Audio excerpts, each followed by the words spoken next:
Head missioonil viibijad! Tervitan teid talvisest ja lumesest Tallinnast.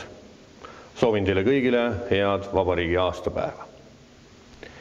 Kõik, kes te esindate meie väikest riiki välismaal, olete mitte ainult oma eriala ja ameti esindajad, vaid ka hea tahte saadikud, kelle tööl on väga otsene mõju meie riigi ning ka meie organisatsiooni mainele.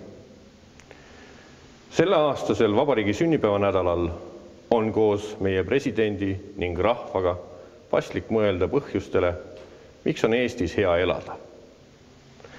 Selleks on pakutud sadu põhjuseid.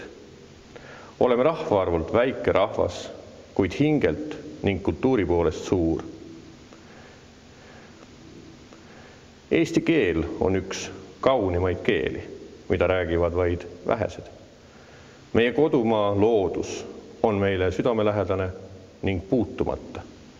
Meil on kohti, mida teame vaid meie ise ja ei keegi teine.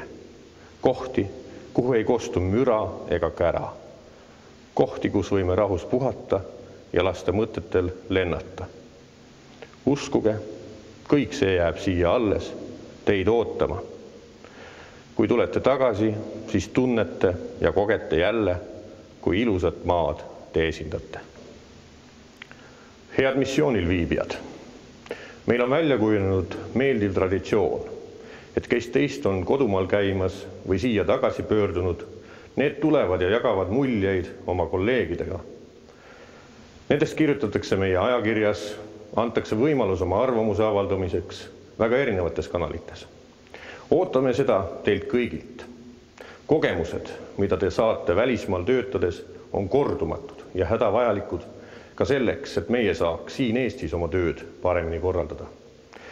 Muidugi on tähelepanuväärne ja vajalik teie panus ja teadmised nendes piirkondades, kus oma missiooni täidate ja kogemusi jagate. Need paikkonnad vajavad teid. Ärge siis kunagi midagi ütlemata või jagamata jätke, mis meelel ja mis hingel. Seda pannakse tähele ja seda oodatakse. Need teie hulgast, kes te viibite eemal oma perekondadest ja lähedastest, mõelgem täna meie riigi kõige tähtsamal tähtpäeval ka nendele.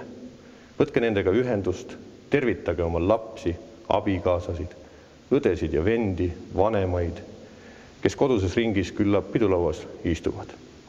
Nende toetus on teile suureks ja vajalikuks abiks, et kaugel viibides oma ülesandeid täita ja hingeliselt enesele kindlaks jääda. Tänan neid teie kaudu südamest. Meie pidasime teisipäeval vastapäeva. Enamus teist näeb ehk lumest ja pakasest vaid und, kuigi sel talvel on külmakraadi jätkunud ka lõuna poole Euroopasse. Aga meie jaoks on see siin kodus igapäevane ja tõsine reaalsus.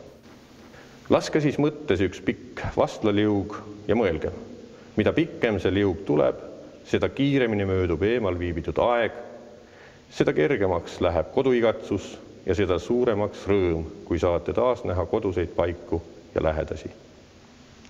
Jätkugu teil jõudu ja tahet teenida riiki, mille taasloojateks ja igapäevasteks arendajateks me kõik teiega oleme. Teie panus annab meile just seda mõõdet, mis väikesele rahvale on eluliselt vajalik. Tänu teile saame näidata ennast oma vaos hoitud ja targas tegutsemises võrdsete panustajatena selles suures, tormakas, aeg-ajalt ka rumalana tunduvas ning kärarikas maailmas. Jõudu teile kõigile ja peatse kohtumiseni Eestis. Head vabariigi aastapäeva!